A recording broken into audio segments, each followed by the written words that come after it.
Tonight, a difficult and emotional day in the U.S. and here at home. The lives that were lost and the tragedy that happened, we should never be forgotten. Memorial services were held today to mark the 20th anniversary of the 9/11 attacks. And want it to be a priority on the political agenda, and the fact that you're not talking about it during this election shows that you don't think it's a priority. Growing calls for a bigger conversation around Islamophobia and anti-Muslim violence in the federal election campaign. Plus, the Emperor asks us to bring peace to Arrakis. House Atreides accepts. Dune is set to premiere at the Toronto International Film Festival this hour. We'll take you live to the red carpet. This is CBC Saturday News.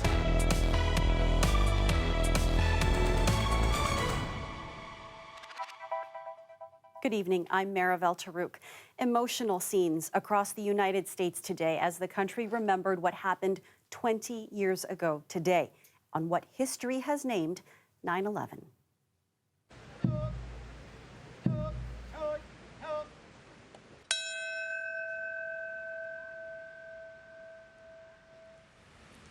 At Ground Zero, names of the nearly 3,000 people killed in the attacks were read out. In attendance, current U.S. President Joe Biden, as well as former presidents Barack Obama and Bill Clinton.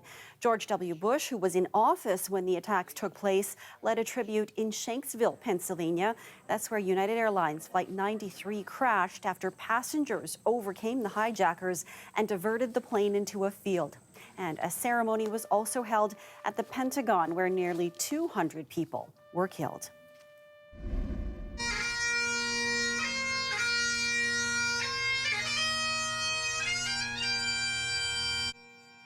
Here at home, a ceremony was held in Ottawa at the U.S. Embassy. The U.S. charge d'affaires was presented with the American and Canadian flags that flew on Parliament Hill at the National Remembrance Ceremony that took place 3 days after the attacks. Many also gathered across Toronto and Mississauga to pay their respects. Dahlia Ashry has more on that.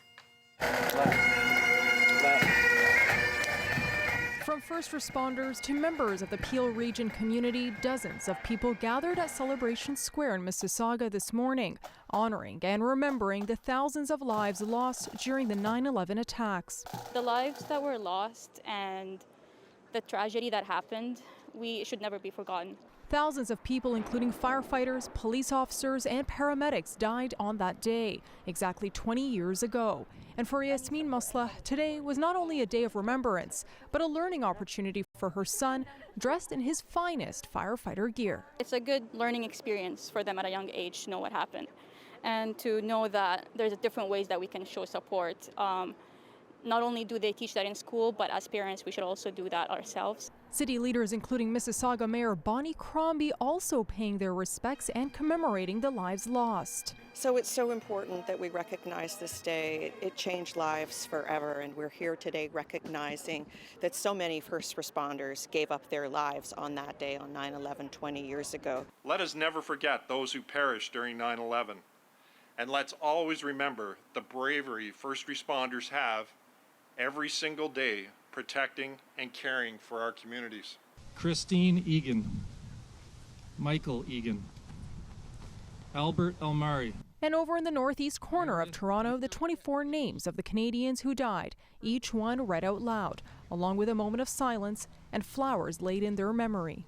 A day this woman says she'll never forget. I used to work at the Beach Metro, and we were doing the bungling that day, and it was like 20 years ago, and it just hit so hard. It was so emotional. It just, you couldn't believe it. You think you were watching a movie. U.S. Consulate General Susan Crystal was also in attendance. She remembers that day clearly as well. In the State Department, we could look out, and we looked over, just someone looked out the window. And Virginia's right there. If you know D.C., it's all right there. And we saw smoke. And then we heard the news that it was the Pentagon. A tragic time bringing two nations together. Police, fire, military, all of that just happens so regularly between our two countries because, we say that we're family and we are family. Dahlia Ashry, CBC News, Toronto. An immersive visual and sound installation at Harbourfront Centre is commemorating the lives lost 20 years ago. September Song by Canadian-American artist Heather Nichol is a personal account of her experience on the streets of New York City that day. I was inspired or felt really compelled to want to speak to the idea of like an absolute marker in time in our lives, a place and time that morning. When visitors arrive to Harbourfront Centre, they will be offered shoe coverings. So that's like the very first kind of action of coming into the space, and it's a quiet place. And then when they come into the room, they're not seated. It's an open space, and visitors, audience can navigate it however they want. It's this multi-sensory experience in a way of like navigating space, listening, locating sound. I can start to really envision each track as I blend all those tracks together. On the morning of September 11th, like many other people that live downtown, I ended up on the roof of the building to see what it was. And we couldn't figure it out. It was just the one plane. My kids had just started their school day quite close to the World Towers, just a little over 2 blocks north. So I asked my neighbor to come pick up the kids. It just looked like some crazy accident. But as we began that journey down, the second tower was hit. So at that point, we understood, we didn't know what it was, but it was obviously not an accident. We just walked rapidly down to where the kids were in school and were able to get them out of the school as quickly as possible and begin to go home. We specifically didn't look back. It was very intense, it was very loud, and it was a terrible place to be with children. Suddenly there was like a really loud sound, and it was the first tower coming down.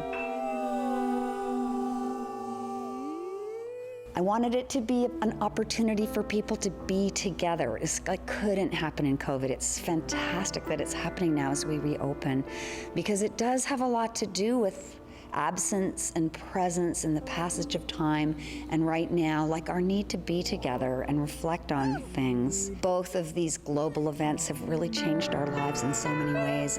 One of the things about the pandemic that resonates with 9/11 is this idea of the unexpected and just change of plans suddenly, and also this sort of the arrival of a new big fear, something that's like much beyond us. And in those moments of fear, like things happen in varieties of ways. And the beautiful thing is that people can really connect and appreciate each other and look out for each other. The exhibit runs from today until the 19th at the Harbourfront Centre Theatre. Well, the federal election is 9 days away, and party leaders have debated everything from climate change to affordable housing, COVID-19 recovery plans, and healthcare. But lost in the mix is the battle against ongoing Islamophobia. As Dale Manukduk reports, the Muslim community is trying to keep that conversation going.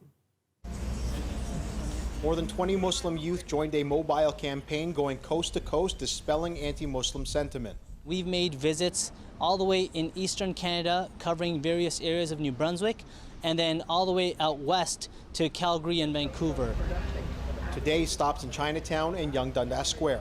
Education is always the best way to help remove misconceptions and really bring people together.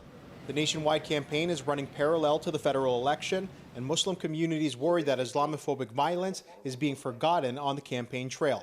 We want you to be talking about it. We want it to be a priority on the political agenda, and the fact that you're not talking about it during this election shows that you don't think it's a priority. A third of nearly 2,000 respondents in a study from the Angus Reid Institute say that Canada is a racist country. Racism does affect everybody, not just the people it targets, because it changes society. The issue of anti-Muslim violence has rarely been addressed during the campaign, while all major political parties include plans to reduce hate-motivated crimes in their platforms. The Conservative platform doesn't include the words Islamophobia and racism. And I think that's astounding given the fact that throughout 2020, we had tens of thousands of Canadians show up clearly to say that systemic racism was a problem. Earlier this summer, the National Council of Canadian Muslims released 60 anti-Islamophobia recommendations for all 3 levels of government. While there's been some action and adoption of those ideas, the community worries that they're only taken seriously when acts of violence occur, like the killing of the Afzul family in London on June 6th. The fact that these things keep happening, that Canada has had more mass killings of Canadian Muslims driven by attacks of hate than any other G7 country, is absolutely something that should be addressed by every federal leader. Until then, Muslim Canadians like Jerry Kudrut will do everything they can to keep the conversation at the forefront. Dale Manukduk, CBC News, Toronto. A controversy resurfaced today for Justin Trudeau, the SNC-Lavalin affair and a new allegation from his former Justice Minister, Jody Wilson-Raybould. She says a meeting with Trudeau amid the controversy left her with the impression he wanted her to lie about it. Today, Trudeau said that was not true. I did not want her to lie. I would never do that. I would never ask her that. That is simply not true. Wilson-Raybould resigned from cabinet in 2019, alleging that as Attorney General, she had been pressured by Trudeau to accept a deferred prosecution agreement with SNC-Lavalin. The new accusation comes in her memoir, to be released this week. Conservative Party leader Erin O'Toole today focused on urban transit, promising financial support for a planned expansion of the system serving the Greater Toronto Area. Canada's Conservatives will get shovels in the ground on transit to cut commute times and make life easier for GTA workers and their families. We will support all 4 subway lines of Ontario's GTA transit plan. O'Toole also promised support for the GO train system connecting Toronto with the surrounding region. He says the projects will create jobs and drastically cut commute times. And the NDP released its election platform costing today. In addition to committing to the Liberals' promise of universal childcare, a Jagmeet Singh government would commit to other considerable spending, including $68 billion for universal pharmacare, dental care, and mental health coverage, and $30 billion for Indigenous communities. We are the only party that has a plan that will ensure that we are not going to put any extra burden on working class people, on the middle class, on small businesses. Our plan is the only one with a credible vision to increasing revenue significantly and substantially so that we can invest in the programs that people need, the help that people need. More details about what we've always Much of the new spending would be funded through taxes on foreign home buyers, a wealth tax, and boosting the corporate income tax rate. It means projected budget deficits of over $145 billion, declining to nearly $34 billion over 5 years. There's no plan to achieve a balanced budget within the next 5 to 10 years. Today, Ontario is reporting 857 new cases of COVID-19. Here's the regional breakdown. Out of the new cases reported today, 646 are in people who are either not fully vaccinated or whose vaccination status is unclear. 8 additional deaths were reported. The province, though, says a review of data reveals 7 others died more than a month ago. And meanwhile, the City of Toronto announced today it's expanding its mobile vaccination strategy to Union Station and Rexdale Public Library. Starting on Monday, the pop-up clinic at Union Station will be held for 5 days to help get more residents vaccinated. Over the course of this weekend, 25 vaccination clinics are being held across the city, including on-site, pop-ups, and mobile clinics. An overnight collision in Mississauga has left 1 person dead and 3 others injured. Peel police say they were called to the scene around 12:30 a.m. and found 4 victims. A man in his 30s died en route to the hospital. Another sustained serious injuries, while 2 others were both in non-life-threatening condition. Roads were closed as officers remained on scene this morning to investigate. The cause of the collision is unknown. Witnesses are asked to reach out to police.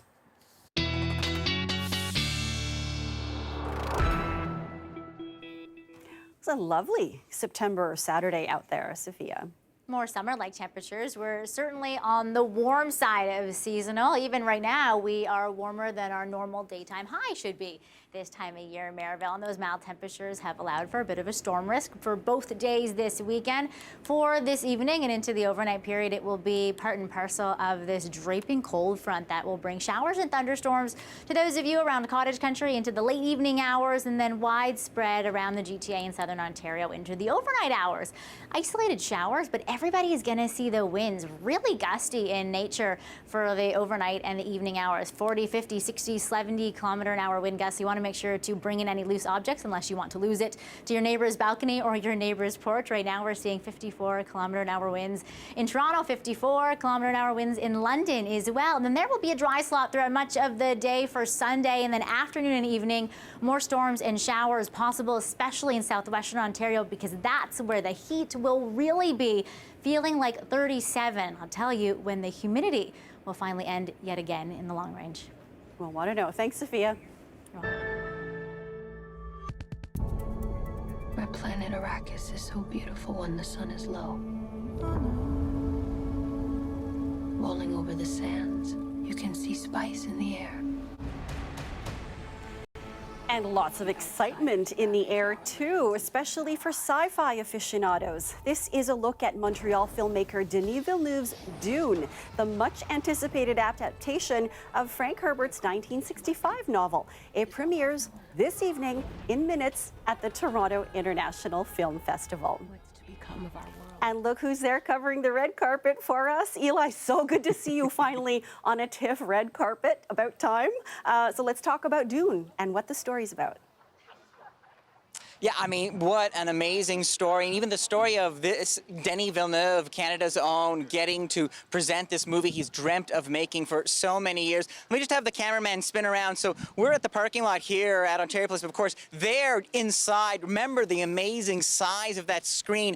Imagine that being filled with this film that Villeneuve has been dreaming of making since he was a little boy and first read that classic sci-fi novel. So, Maribel, I mean, this is, imagine Star Wars, but more serious. I mean, this is a tale of hyperspace travel and guilds and trade battles and emperors and evil barons and princes and kings and indigenous warriors who harvest the sand as a hallucinogen, the spice actually. So all of these amazing elements that have become this sci-fi classic that many directors have attempted for many years, but now we have this expansive vision starring Timothée Chalamet, directed by Denis Villeneuve, and coming to Toronto already from some early screenings. I've been hearing people just talking about how remarkable it was to see it there, and they can't wait to see more.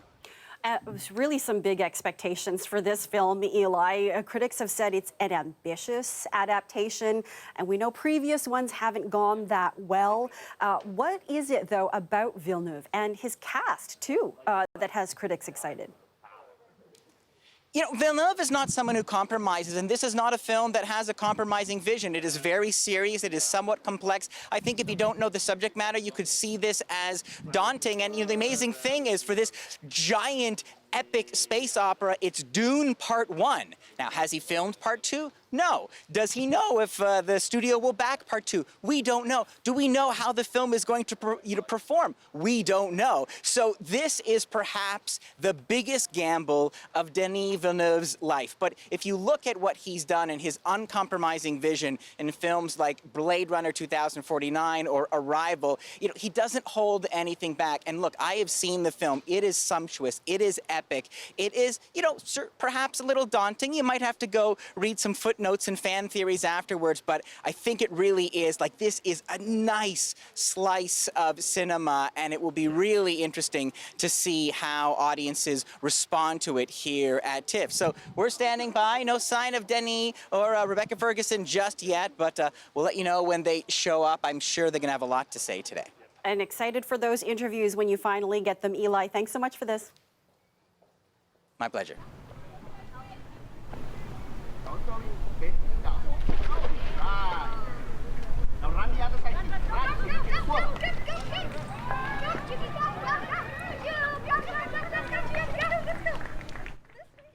Okay, you go. This This little Oakville pupper was one of the lucky few who splashed in the pool today before it closed for the summer. The special occasion was the town's first annual Doggy Dip, a fundraiser for the Oakville and Milton Humane Society. We've got lots of animals right now at the shelter who are in need of care to get them ready and to go up for adoption. So yes, events like this absolutely support the animals that we care for at the shelter. And still, physical distancing was a priority, leaving the pool open to a maximum of 15 dogs. Pups were invited at different swim times for a 30-minute dip.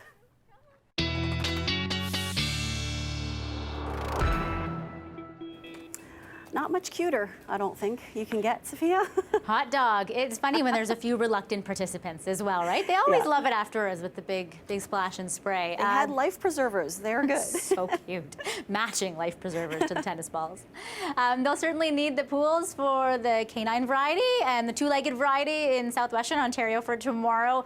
31 for the daytime high, feeling like 37, and with all that extra heat comes the open door for humidity once again, as we talked about a little earlier in the show. Humidity is surging northwards for this upcoming work week, but cooler air will be pushing down, and at the same time we have a few troughs that will come through for this upcoming work week, which means, yes, you guessed it, a few rounds of active weather throughout the work week. More sunshine chances and a warming trend for the second half of the work week, not washouts of a day by any means. The first couple rounds of active weather begin into the overnight tonight with some rain, dry slot for much of the day tomorrow, and then rain into tomorrow afternoon and into the overnight. Generally a warmer than seasonal next week's forecast, because seasonal actually, Maribel, should be dropping day by day very rapidly right now, but we'll be hanging on to a very late, warm, summer-like feel this week.